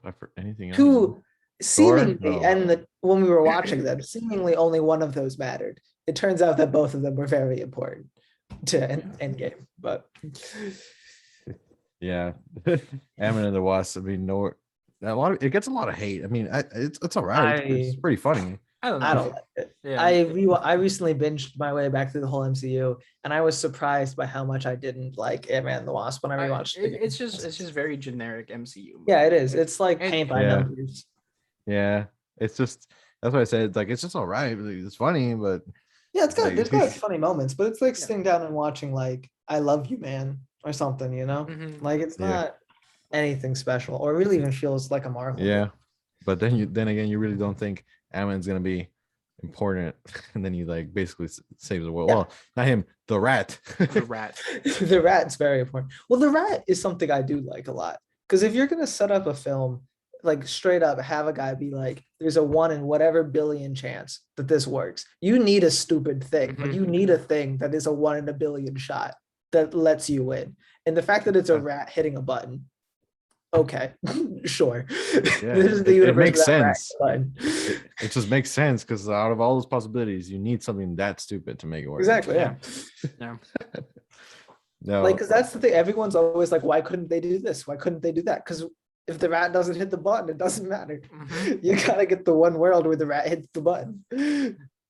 yeah. Now, obviously, Ant-Man and the Wasp, not that great of a sequel. Endgame, really great sequel, but Endgame's a fantastic conclusion. yeah, Mhm. I don't know how also, it is as a sequel directly to any of the Avengers films, but as the cap of the MCU, it does really deliver. That's how I see it. I see it more as like an event or like you said, an Yeah. ending. I don't see it necessarily as like a movie or a sequel. I'm like, this is like the end of pretty Yeah. much the whole thing. And it's the Yeah. thing of like every Marvel movie up till this was paying homage to the comics and was like usually loosely based on a comic, even if it didn't explicitly say it. Mhm. Endgame was just not. Endgame was paying homage to the MCU. Yeah. Every line was referencing another MCU project. yeah, it's Everything was like about the closing a MCU. book, you know. Yeah, exactly. And it's a really nice ending. I don't like how much hate Endgame gets. Like as for the job it was doing, it does it very well. Oh Yeah, for yeah, sure. for sure. I think mean- I think it's a really good conclusion. In Infinity War, subjectively, or I think it could be like the better movie, but Endgame will always have the hype factor. The hype of bringing all the fans in mean, together and everything. Seeing all those scenes like in theaters, like Cap lifting Mjolnir and all that stuff, like Yeah, exactly. so sick. Like it gives you goosebumps, and like that's something that you can't, I guess take away from the MCU. Just like that visceral like theater experience, more so than like, Absolutely. yeah. Well, you get the Yeah. same thing in recently with No Way Home, which No Way Yeah, Home yeah. is an homage to the concept of Spider-Man and Mhm. all versions of Spider-Man, which was really fun to see. But it's not even like, I mean, no, it's pretty good as a standalone film too. I'd think I wouldn't know because I've only seen it Yeah. as an homage to Spider-Man, but I think it was Mhm. stand well. To me, it's so crazy that movie was even real. I love so much. I went and saw it again the very next day. I walked out. I'd never do this, but I literally walked out. I was like, I gotta buy another ticket, like right now. Yeah. I actually really wanted to watch it again, but I never had the chance. I got super busy right after No Way Mhm. Home came out, so I never had the chance to go see it again. But I still do want to. I do believe No Way Home was the original video you guys asked me to come on for, and then I was like, Yeah, "Well, you guys Yeah, know in like yeah, a month." yeah. but There it- was it a wa- lot of complications. Yeah, it was like during like Christmas break holidays. and holiday break, stuff like that. Yeah, because I think I asked you like the week before. We went to go watch No Way Home. Or I don't really remember the timeline, but yeah, a lot of things went on and you couldn't come. And then like we didn't even do an episode because I forgot what happened. Oh, I left town, and then I was supposed to leave town for only 4 days with a friend, but it turned into 2 weeks, so I couldn't come back and do an episode. Oh, geez. So yeah, and then we invited the Wateshko brothers, and then they covered for me for a week. Yeah, but we missed this whole month has been crazy. But I mean, everything. I mean, we came back, and we're coming back strong here. Doing all the Star Wars movies, which Yeah. I'm not excited for. I've got to rewatch the prequels. I keep putting it off. I don't think I've seen them since I was little, and I have no real interest in seeing them again. But I know I have. I think I last mean, time I've watched them again, but not because I wanted to, just because I had to. I remember I mean, Phantom you Menace. can always say no. Very- No, my girlfriend was like, "No, we got to watch all of them," and I was like, I remember Phantom Menace very well. I do not remember Attack of the Clones or Revenge of the "It's Sith. good that you don't remember it." Attack of the Clones. The only thing I remember is like the fight at the end. Yeah, the ending battle. Yeah, that's all I remember. And that's it. That's all I know from that movie. The last I time mean, saw I've seen them, it multiple times, but I just block it out. Last time I saw them, they were like showing them on like Spike, on the Spike channel, what that channel was. They show Star Wars, or they used to show Star Wars there all the time before they were bought by Disney. Yeah. One day I'll get around to actually rewatching the prequels, but it is not today. It just sucks, because the sequel, obviously, Attack of the Clones to Phantom, got a lot worse, I think, in my opinion, to Phantom Menace. But then in comparison to Empire here, amazing. I wonder how it went all wrong. I guess it's George Lucas. Yeah, It really is. George Lucas having full control, naming characters Qui-Gon Jinn and like To be fair, other Qui-Gon is stupid underrated. other stupid. I stuff. actually really like Qui-Gon Jinn. I just Yeah. don't like his name. I feel like he should have been in more movies. Like Yeah, I would have loved to see I him. feel like a that's the Ghost case again. with most. Like when you really, because Star Wars is such a fan-held community, honestly, mhm. and like the Yeah. lore especially. When you actually look at the movies, a lot of the characters are like, I wish you were in more movies. Yeah. Like Obi-Wan in the original trilogy is just, he's there for the first movie, he dies And then halfway he's in, gone. and then he's a ghost spouting exposition for the Mhm. next two. And then you got like Boba Fett had like 5 lines, I think, in the original series. Mhm. And now he has his own TV show. Now he has his own TV show. Which is great, by the way, so far. I've seen the first 4 episodes that have come out, and they're pretty good. I'm not gonna lie. I haven't seen it yet. I've also not watched it yet. I'm Yeah. terrible at TV. I really am. Yeah, Me too. I've been, especially it's, now. It's hard for since me we've to been keep busy. track of like TV, especially when it's something that's long and has like a bunch of seasons. Exactly. I still gotta get around to watching the Peacemaker show. I have Oh, seen me it. too, It's me really too. good. I have to watch that. Yeah, I'm telling you right now, guys, it's awesome. I really love it. I think it's maybe the best. I mean, MCU, DCEU project that they've done, especially because it's James Gunn. James Gunn is just a genius. James Gunn's doing the show. I didn't know Yeah, that. he's That's writing and directing it. That's very interesting. I love Gunn. I Yeah. really love that DC made their rip-off version. Like DC was like, we need our version of Guardians of the Galaxy. So they made Suicide Squad. And then Marvel fires James Gunn years later. Mm-hmm. And they're like, hey, you made Guardians of the Galaxy. And we tried to rip it off to horrible success. Can you So please fix why it? don't you just come in and do the movie again like we wanted it the first time? And he was just like, all right. And he just did it, and it was in fact much better. And then Yeah. Marvel was like, okay, wait, please don't leave us. Yeah, Marvel was like, hey, bro, can you like come You're back, you're like please? one of the best things that happened to us. Please. I wonder how he could take on like a Star Wars movie. I think he would make it like definitely something one off. It would be fun for sure. Yeah, nothing like It would this. definitely be, I think, too weird for a lot of fans. I don't know. Yeah. I feel like it'd be Yeah, like, because also the fans, they would like gatekeep and everything. I feel like it would be the case where like you know how Solo was supposed to be directed by Phil Lord and Chris Miller, like the 21 Jump Street guys, and then they got fired because it was like too different from Star Wars. I feel like that would be the case. It would be like Probably. I think Kathleen Kennedy, she's like the president. I think she was the one that would be like not up for it. But I think Taika Waititi was gonna do a Star Wars movie, or I don't know if he's still doing it, but also A Taika Star Wars movie would definitely be too weird for most audiences. I think. Because you would have like these people. I know they announced it, but I don't know if they're still doing I feel like it. it'd just be a movie about like two droids like going on. Yeah, it'd be something weird like that, and then you'd have people like, "That's not even real Star Wars." That's not It's Star Wars. Yeah. I would still watch it though. I would watch. Oh no, it. I would watch a it. I would watch the hell out of movie, that. 100%. Yeah, honestly, I'd watch anything that James Gunn and Taika Waititi would do. They're just awesome. They're both like they're kind of similar in a way. They are very Like, similar. Yeah. Are you guys excited for Thor: Love and Thunder? I am. Yeah. Especially because that movie sounds like it has a lot of cameos, but they're all like Thor mythos people, and they never existed. Yeah. I'm excited to see Christian Bale. Oh, as a- Yes, as a Christian villain, Bale is yeah. Gore, right? Yeah, That's it. yeah. That's God gonna Butcher. rock. I really like that comic, by the way. Like Yeah. the multiple what is it like? It's like multiple versions of Thor, like from different timelines, right? Coming together. I think I know what Yeah. you're talking about. The one who's got Something like that. I'm excited to see Natalie Portman. Also, Yeah, I was about to as- mention that. Yeah, we're gonna see Natalie Portman Thor, which is gonna be pretty nice. I think Portman deserved more. I feel Fantastic for actress. sure. Yeah, and I'm ready to see some more Jane Foster, like as an actual Thor.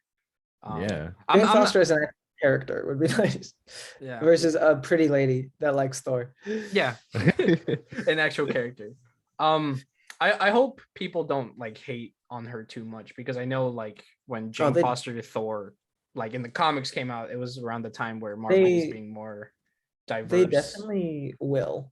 It's gonna be Yeah. a whole thing. It already was. Like we kind of had to expect come it. out on Twitter and be like, "Calm down. Thor is still gonna be Thor. Like, don't worry." Yeah. But like, yeah, no. As soon as that movie comes out, there's gonna be so many people so mad. And I feel like that's why it seems like Waititi wants a lot of people to be carrying the hammer in the movie, because it's like he's gonna be in it. There's rumors that Beta Ray Bill's gonna be in it. There's like other versions of Thor that are gonna be in it. That Lady Thor's in it. Like he wants a lot of Thors around. I mean, what if Captain it America makes sense. I've heard that Chris Evans is going to do a cameo, but as Johnny Storm. That's for Multiverse of Madness. Yeah, for the okay. multiverse. I don't know. But it's so much. like, It's kind of like, overwhelming a little bit. I'm excited. I don't for want Multiverse of Madness, but I don't want. I want Multiverse of Madness. First of all, here's the thing. When I was rewatching Marvel too, I really was shocked at how also much I was underwhelmed by Doctor Strange. Like I remembered it fondly, but rewatching it is very much like a style over substance movie. Yeah, Not much happens in that film. For There are a lot sure. of cool visuals. I'm sure it'd be nice to watch like in an inebriated state. Yeah. But as an actual film, almost nothing happens. No. And I really think Doctor Strange is why we have this complaint of like Doctor Strange and Ant-Man are why we have the complaint of like all MCU movies are the same, because Mhm. those two are very much just Iron Man again. Ant-Man Yeah. always throws in a nice twist with the heist, but Doctor Strange is Iron Man, almost beat for beat. Mhm. And it's like,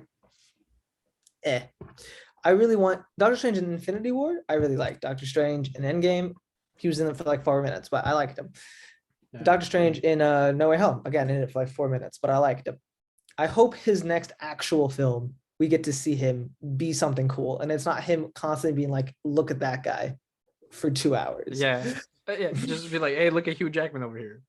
Yeah, exactly. Look. Look at this guy. You like to see it. I liked That's him. fucking- I liked him in No Way Home. I think Doctor Strange works really well in like you were saying, like he works well in other movies where he's like a supporting character, not so much in his own movies. So Yeah.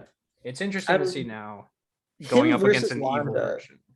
If it is him versus Wanda, which is what the internet seems to think it'll be, I'd be down for that. That sounds like an interesting dynamic and an interesting Yeah. fight to have.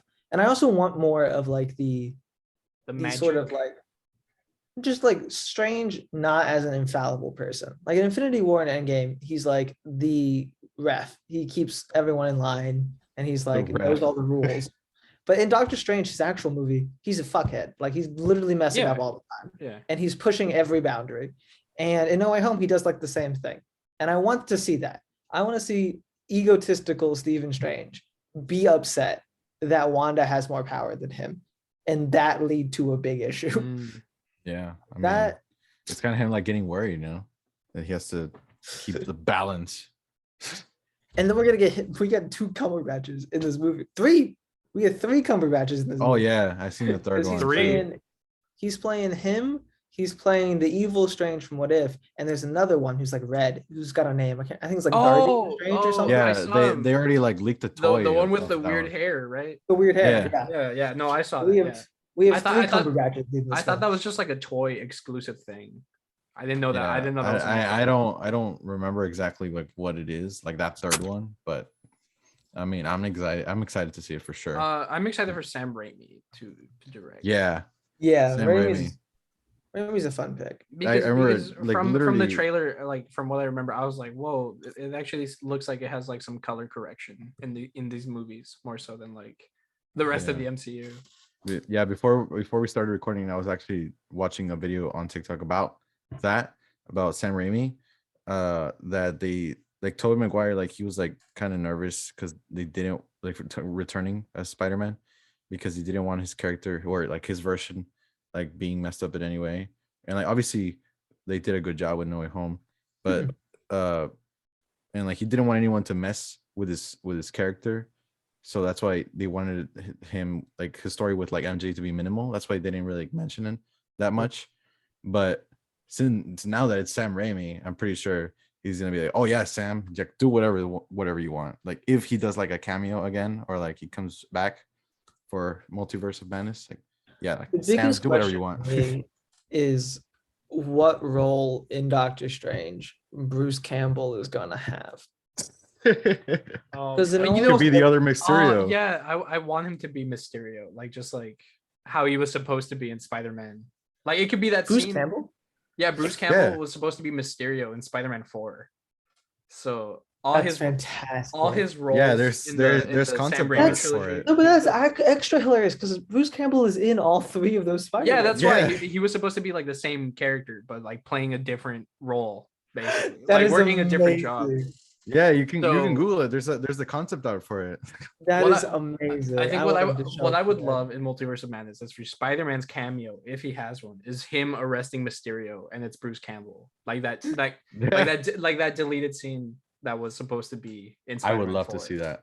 I think that'd be cool. I can't believe that they like Marvel has set up this wonderful thing with variants where they were like, Mhm. we can bring back anyone who can Anything. look like anything. Like it doesn't Yeah. matter. And also sometimes they will be identical. And that also doesn't matter. Literally anybody could be any character. Yeah. And maybe with this multiverse thing, they should- Blade, a variant Blade. of Cottonmouth. apparently. Oh yeah, yeah. I thought you were Yeah. gonna talk about like what's his name? Wesley Snipes Blade. I thought you were gonna mention Yeah. that. No. Wesley Snipes. 3 people are Blade. Cottonmouth, also Mahershala Ali. Blade, also Mahershala Ali. And Wesley Wesley Snipes, Snipes. who is not Cottonmouth. Oh God. What's if Multiverse of Madness is full of cameos? What's the one that you don't want to see? Because I think Ben it's Affleck easy. as Daredevil. Ben Affleck as Any- Daredevil. Any Fantastic Four return. I don't want Not, any of that not cast even back. like Michael Chiklis as the Thing. In, I like, don't full want makeup. any of that cast back. The only I one don't that I want- would be okay with. I is don't Reed want Richards. people walking around saying that any previous Fantastic Four film is canon in the MCU. I No, don't no. want that. I don't want to ever hear Definitely it. not. But the only one I I- would be okay with if they did it would be Reed Richards. That's it. He was a great Reed. I will like say like that. him. Yeah. I liked him as Reed. He's I like like- too nice to be Reed, but at the same time, he Yeah. looks so much like him, so it's Yeah. fine. So I mentioned Ben Affleck because I heard a rumor that they asked him to be in it, to be like as a cameo as Daredevil. Okay, as a but like, here's variant the of thing. it. Here's the thing with that. I If they low do key that- love that movie though. If they did that, that would be so stupid, right? Like Daredevil in the mainline MCU right now has been in one scene, Yeah. and Yeah. it was as a lawyer. And so, what is the payoff for the average viewer That's for true. showing Ben Affleck Daredevil? Yeah. That's Nothing. true. If No, yeah, anything, it'd be I- cooler to see like Charlie Cox. Yeah, I saw it on Again, Twitter. Like, and, like, some of his it's other the scenes. rumor that they asked him, but I think Ben Affleck said no. But I course think he he said no. said, but I think he said that he would for like a Secret Wars movie. So Everyone's holding out for that shit, man. Everyone is like, yeah, I'll come back when I can have a bigger role. Yeah. yeah, We can all fight. that That'll movie's gonna be like 5 hours long. I'll Like, be back when I'm in a bigger blue screen. I really do That's feel like basically bigger blue screen. Secret Wars is what they're building up to. I I- don't know if I think wanna so see it. too. I think it'd be cool if they separate it into like chunks. It's like think Secret Wars part I'm one, nine- part two. and I'm then like 99% in sure. between like some other world stuff. Like you know how Old Man Logan had his run during Secret Wars. I think it'd be cool to bring Hugh Jackman back and have like Well, some other that's what they're gonna do. characters. It's I'm 99% sure the reason why they do Secret Wars is to bring in the X-Men and to bring in Miles Morales to the MCU. Oh, you and think they Miles are doing Morales is gonna come back? Or like Big come crazy thing just to do it. I would love to see that. I mean, especially like, yeah, like a part one, part two. I think that would work, especially since they didn't do that for like Infinity War. Like, I think a part one, part two would work. It's because I think with all this like speculation behind Secret Wars, I think it'd be too big to not separate. You know Yeah, what I mean? Like The Yeah. most when it comes to because then it'd just like- be like a really cluttered movie. like I don't want him to. I really don't want the directors to normalize 4-hour movies, dude. Like I sat through Zack Snyder's Justice League, and I'm just like, Yeah. I don't want. The Batman's gonna be 3 hours long. Yeah, but I'm actually excited. 3 for that. hours is like a normal art movie kind of Yeah. length. But it Yeah. should never be more. You should never make a movie more than 3 hours long. That No, is where we definitely should not. cap it. Yeah, I really don't want it to normalize that. Ugh, it's like I have strong opinions about Zack Snyder's Justice League, and they're not good opinions. So I'm I never sorry, saw you know. it. So When it comes to these like these phantom films that like the Secret Wars thing that like is so clear they're building up to, but they won't announce that they're doing it. The most intriguing one to me is Young Avengers because it is blatantly clear at this point that they're building to Young Avengers. yeah. But they've never recognized that. They've never said anything about it, or they've never put it on their like they roster out like 5 years in advance. It's never there. Yeah. They just won't address that they're clearly setting it up. And it's like, what are Yeah. you doing with this? I mean- Why? Yeah, there's just so many things that they can do right now. They recasted what's his name? Scott Lang's daughter for like Yeah. the third time. So now Third she's more of an established actress. So for sure they have her so that she can play Stature in Young They're doing Avengers. They're so clear. They introduced Eli in Falcon Winter Soldier. They Yeah. had Kate Bishop in now. Now the weird thing is that they're all different ages.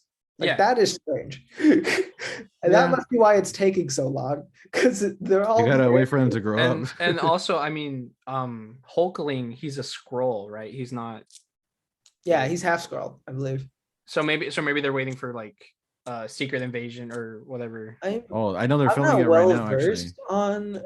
I do think Hulkling will be in Secret Invasion. I'm not well versed on Young Avengers. I believe Hulkling's whole thing is that he is half Kree, half Skrull, and that's why he's the king of space because he Mm. like united the two warring See, nations. I didn't know he was a king of space. I'm not familiar on Yeah. the Young Damn. Avengers either. Him and Billy. King of Space. Yeah, him and Billy Wiccan are Yeah, Yeah.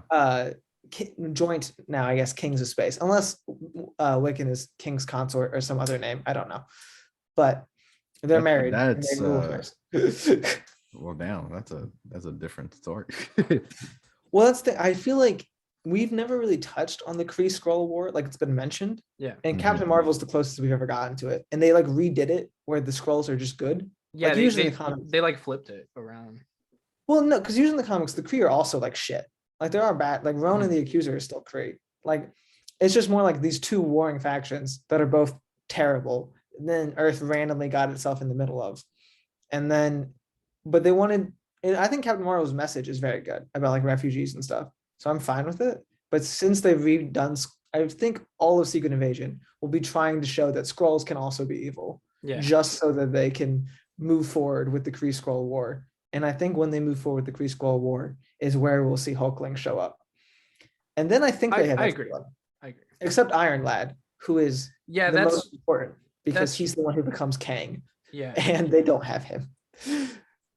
But he might be in Armor Wars, to be fair. I don't know. He could be, but I don't know. I remember back when Infinity War came out that some people wanted what's his name, Harley from Iron Man 3. Yes, be I'm Iron one of Lad. those people. Yeah, no, I I would've think loved I think that's a good change.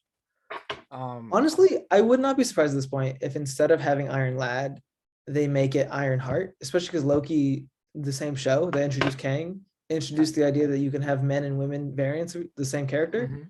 I would not be surprised if Kang is supposed to be a variant of Iron Heart now, because we know she's getting her own show. Yeah, that's true. Actually, yeah, I feel like that might be the case. More now. I wonder what they're gonna do with that, the Iron Heart thing and the Iron Lad. There's just so many different. Well, that's the thing. versions, We don't so- have room for an Iron Yeah. Lad. I'm sorry. There's Yeah, too, you really No, there's don't. too yeah. many of them. If you're introducing Iron Heart, make it her. It's fine. Yeah, I feel like with all these like Marvel projects, they kind of just have to like keep it multiverse and not like have your own, like go back to just the main MCU, and then the other things are just like other Marvel things. You know, there's just so many things that they Is- could do. And I don't know. like, I feel wanna like do- they want to set up a lot of things. They want to set up like vampires and werewolves, and then they want to do The thing like is, like, the cosmic they've already stuff. gotten to the point where they can't reasonably address every character in each phase, right? Yeah, It used to be phase 1 characters, phase 2 6 characters. sequels, Mhm. plus a few new characters, phase 3 sequels for everyone, plus few new characters, phase 4 a bunch of characters aren't even showing up, and it's like that's just going to keep going. Like they can only plan even now 2 to 3 movies a year, and they plan like 6 TV shows, and they still can't hit everyone. That's true. Yeah, it's just too much. And I feel like now audiences like they're more used to like the big team ups or whatever. Like even when the solo movie's done right, like Shang-Chi, like you still have people that don't like stuff like Black Widow or like a lot of the TV shows. I know they get kind of like mixed reviews when it This comes is to something I like, was talking about on TikTok just recently too. I was like, at some point, people stopped approaching the MCU as a bunch of different franchises that were crossing over and Mhm. started just as one franchise. And now people get mad when anything in that franchise does not like harken back to what's happening in it. yeah. Mhm. Yeah, it makes sense. It's just like I said, it's just too much. It's just so much. It kind of gets. I mean, for a new fan, it could be overwhelming. Well, I don't know how you get into it now. Like I'm lucky I've Yeah. been in this thing since 2008, but like Yeah, for sure. I don't Yeah, know how you suddenly I decide you want remember- to be into Marvel at this point. I Like remember my dad asked me like when do I like can I watch this movie? And I was like, no, because you have to watch this, you gotta watch that. And then he gets like, nah, I don't want to watch it anymore. I was just cramming for No Way Home because I was like, you know what, I haven't seen the old Spider-Man in a long time. I should go back through them. And it's so long. They're all 2.5 hours long. There were 6 of them. Yeah. Mhm. And that's only 6. Imagine like everything Yeah, else. Imagine the imagine rest of the 22. MCU. This is yeah. like 30 movies And then plus. imagine I if they don't know how make many everything shows. canon now. You have to watch stuff like X-Men and Exactly, this is- your you gotta Ghost stop. Riders and your Yeah. Daredevils and all You that. gotta Yeah. stop lumping in the old Marvel. Also, like early 2000s Marvel sucked. Like Ghost Rider and Daredevil and I think after Blade. Spider-Man, everyone was like, let's make Spider-Man again, but it just didn't work out. Yeah. So I- you gotta give it them. I don't remember the Ghost Rider movie. I know I watched it. I also don't remember most of it. I remember the second one because he gets like the forklift or like the crane or something, and he like Yes, he has the ghost, the demon like forklift or whatever.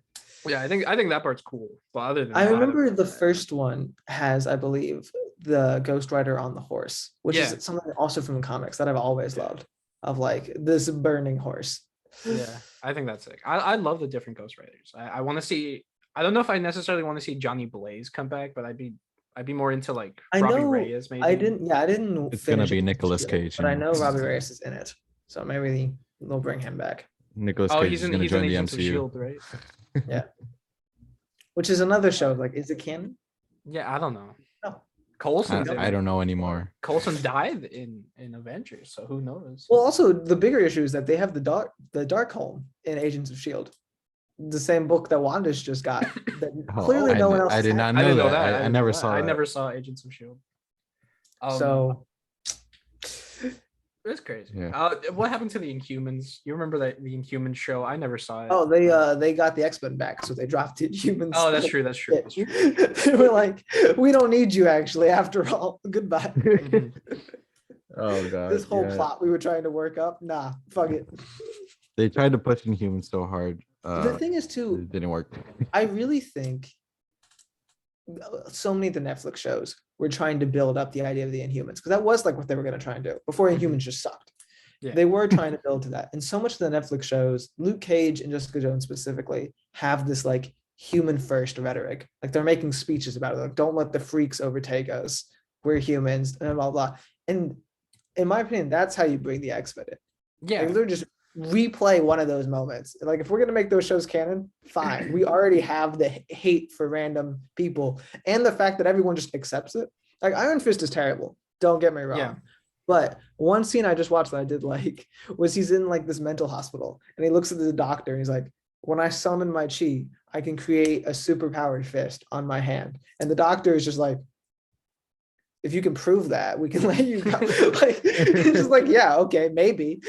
But you're maybe insane. Maybe you have superpowers. We don't know. I don't know. One thing about X-Men is that I feel like now there's so many superheroes in the world that it's hard to like really have that, I guess, prejudice against a bunch Well, I of think mutants. That's just the whole point. That's what they have in the Marvel comics too. Is like the prejudice doesn't make a lick of sense. It's just some of them are humans but enhanced. They like them, and some of them are not human. They don't like them. And a lot of times in comics they get confused, like the normal person. And I think you bring that in. I think you have like someone like attacking Sam Wilson or whatever and calling him a mutant, and then he's just like, I'm not. Like I don't know what to tell you. I'm not a mutant. Yeah. Guys, all right. So we need to like finish it off. Man, fuck Oh, Star yeah. Wars. We're talking about MCU now. We got super off topic, but This was about Okay. Empire briefly. It's okay. it's okay. I mean, It used to be. it's something that it was kind of necessary to talk about because I mean we were talking about Empire Strikes Back, but I mean Nikhil here, obviously you have such a big presence in the comic world, in the Marvel world, so it's very necessary to talk about Oh, that stuff too. Yeah, I was going to ask you. Have you read any Star Wars comics? I've not. I think I've read like the ones on Free Comic Book Day, but that's about it. Mhm. Okay, because I was going to ask for any recommendations for people that maybe wanted to get into Star Wars via I do have a comic, Darth Vader comic, but that's pretty much it. but I know that they're supposedly great. It's just I am mainly broke, so I can only afford to keep up with the X-Men comics. Mhm. No. So- So do you have a big collection of comics then, or no? It's growing. I just recently started actually going and picking up like the weeklies. Mhm. That's awesome. A few months ago. But yeah, What- I stick to X-Men for weeklies. What I- X-Men I series are you pick reading them up. right now? Because I know there's a couple going on right There's like 15. I'm reading all of them. No, okay. So like The issue like is like Excalibur and stuff like that, all that. oh hell yeah, Excalibur has Gambit on it. Excalibur is Oh, the okay. first I didn't one know that. got. I didn't know that. Absolutely. No, because the thing is, they all end. The last page of every comic or X-Men comic is like a list of that month's comics, like Mhm. all the different series, and they all go in order, and they all like build off. It's like its own fucking like universe thing. So I have to read all of them. So I Oh, follow all okay. 15 not ass, they're great. I follow all 15 comics just so I can keep up with what's going on. I mean, it makes sense. But yes, like I said before, I mean, it was very necessary to talk about all your comic expertise, kind of, I guess you could say. But anyways, we need to finish the episode. We had a really long episode, but it's been a really fun talking with you. Yeah, absolutely. And before we go, we usually always rate the movies that we've talked about. Would you like to give your rating, your own rating of Empire Strikes Back? Yeah, I'll give it 5 stars.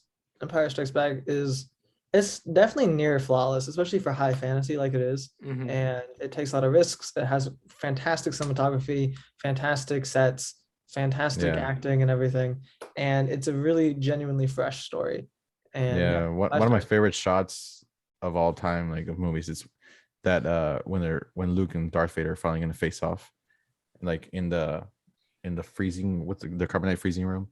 Like, it's just so awesome. I actually took a picture of it last night. But yeah, anyways, Sebastian, your rating for the movie? Yeah, I would give it like a 9 or a 10. I think for sure I think it's my favorite Star Wars movie. I also think it's the best. Just like I said, production really, you can tell that a lot more care went into this movie. Well, not necessarily care, but a lot more, talent kind of went behind this movie. It feels sure. bigger, it feels better, I like that the bad guys win. Darth Vader's awesome. Boba Fett's cool for the little amount of screen time that he's in. And Yeah, yeah, for sure. no, I love the relationship between Leia and Han in this movie too, like that will they Yeah. won't they type of thing. No, Yeah. yeah, it's just a good movie. Yeah, it's really awesome dynamic seeing that, Han with Leia and everything, and then Luke with his own thing. But anyways, yes, I think like I've mentioned before, it's one of my favorite movies of all time. It's definitely my favorite Star Wars movie also. For sure, it's like Nikhil mentioned, perfectly mentioned, that it's almost flawless. So for sure, I have to say 9.5 out of 10. It's very rare. I don't know why I'm very picky with 10 out of 10s, but this movie for sure is up there. But anyways, I think that's pretty much the end of the episode. Like I said, we got a lot off topic, but that's okay because it was very, very necessary to talk about these different Marvel things and everything. Yeah, fun time. Thank you But again for having me on, guys. yeah, so thank you so much, Nikhil, for coming on the episode. It was so fun talking to you. Like I've mentioned before, I was a big fan of you coming on from your TikToks, and but it was so awesome just to hang out with you, talk. Hopefully maybe for another episode you can come out later. You're always welcome whenever you want to come on. If you want to talk about any of your favorite movies, you're always welcome to come back. Yeah, and if you want to plug yourself right now, like any projects for going sure. on, feel free to do so, like right now. Yeah, just TikTok at nikhilclayton. Awesome. Cool. Short and simple. Short and simple. Anyways, but you guys know where to listen to us. Spotify, Apple Podcasts, all the major platforms, also YouTube. This is where you can see our faces, our beautiful faces, and you can see me play with this lightsaber. Oh shit. There you go. Oh, the battery's dying. That was not expected. Anyways, I have Luke's lightsaber there. You can see it. But anyways, the saddest Jedi ever. Yeah, the saddest Jedi ever. But anyways, thank you guys so much for watching. Thank you guys for listening. This has been Stay to the Credits podcast. I don't think we even introduced ourselves, did we? We just introduced. We never do. We never introduce ourselves. We always forget to introduce ourselves. I've been JP. I've been Sebastian. And we have Nikhil, sorry. No problem. There you go. Now, like I said, thank you guys for watching. Thank you guys for listening. See you guys next time.